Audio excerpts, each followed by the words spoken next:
that. Or people would just ask me about like my hair, or ask me about this, or are you Sudani? And I'm like, no, I'm not. You know. So people are just more like actually willing to engage. There it was just like several people just like would bust out laughing. In Jordan. In the street, yeah. I mean, some people have done that here, but it's a lot less. Like no one actually approached me there. Okay. Here, people will actually approach me. So you mean in terms of conversation, people didn't want to engage with you in conversation? Like it wasn't, they were not as open to engage in conversation? Yeah, it wasn't. But here, like people will like actually pull me over. Like the people that I actually know, like there's this guy at like the fruity place and like the Little Lion Square, and then there's another guy that sells corn, another guy that sells bread. Like I can't walk past them without them like flagging me down. But I like that. I like that. I like that it's like they're actually acknowledging my presence because, you know, I appreciate that. That's important in life. Right. I will say I appreciated Jordan because it helped ease me into things. It eased me into like the Arabic language. It eased me into like the different landscape. It eased me into the heat. It's real. Yeah. And I was there during. And from here, you go back to Jordan. You came through Jordan. Yeah, I have to like cross the bridge again back to Jordan, and then it'll be like a couple hours, and then I'll like shoot back to like Jordan to Italy, and then Italy to Chicago, and then I have to take a bus from Chicago to Detroit. So. Okay, to the day. Yeah, but I'm ready for it. I mean, it's life. It's worth it. Okay. So. And so, would you have any advice for us coming here? Or thoughts? I would say, like for example. And you speak Arabic though too, so that's a thing in and of itself that you can do. Yeah, that's important. It's like I can only talk about from a male's perspective. I know females have a definitely different experience, but as far as I feel like there's some things that might intersect as far as maybe how you would dress or maybe how you would do your hair. Like I did my hair like this as a protective style. Like I didn't want to have my hair just out and it get matted and things like that. Like when I'm at home, I can deal with that. I have the things, I have the time, but here, and I have the privacy. Here, I don't want to just have my stuff all out, all over the place.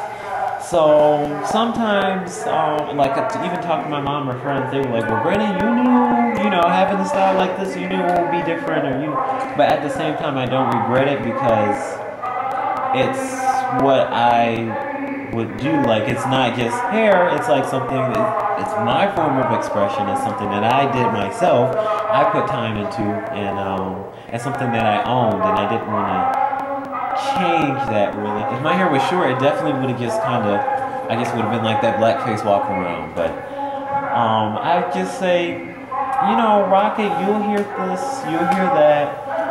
People will want to like touch your hair, and don't necessarily be too turned off by that because, you know, realize that maybe not that many people have that type of hair around here.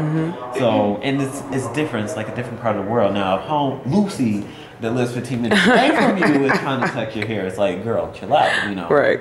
But here it's like a little different, has a different context, and you have the chance to kind of break some stereotypes. You don't have to do everything. You don't have to like be like the African American book that like changed the world. But just by you being you, if you have your hair like this, if you have an afro, if you have it short, if you have like twist out or locks or whatever you have or however you dress, just rock it. You're exotic in some ways, and not don't objectify yourself. But understand that you're something special, you're something unique around here. You will get a lot of questions and stares and comments, and some people laughing, and people calling you Abu Samra or Asmarani or all, you know. And what does those mean again? And they say it's a nickname, and I've asked several people around, because I know in some cultures, names that are nicknames for some are direct insults for others. So, but I've heard, and some people who are like a little more familiar with like, I guess, African American experience, they've consistently said what's like a nickname as well. I'm still, you know, wanting to look. I'm not just gonna like take it, oh, call me whatever. But you'll get everything. But the more, I guess, positive you're feeling, the better you'll be able to handle it. The better you'll be able to, I don't know, just handle the attention and take it in. And some people will be like, hello, you just say hi and keep going. Or some people will like this guy flicked me off the other day, but I mean, I didn't care because he's in the car, and continue on your way, because I'm going to continue to get myself some food and shove it in my face and go to sleep. So you have fun. Just be you.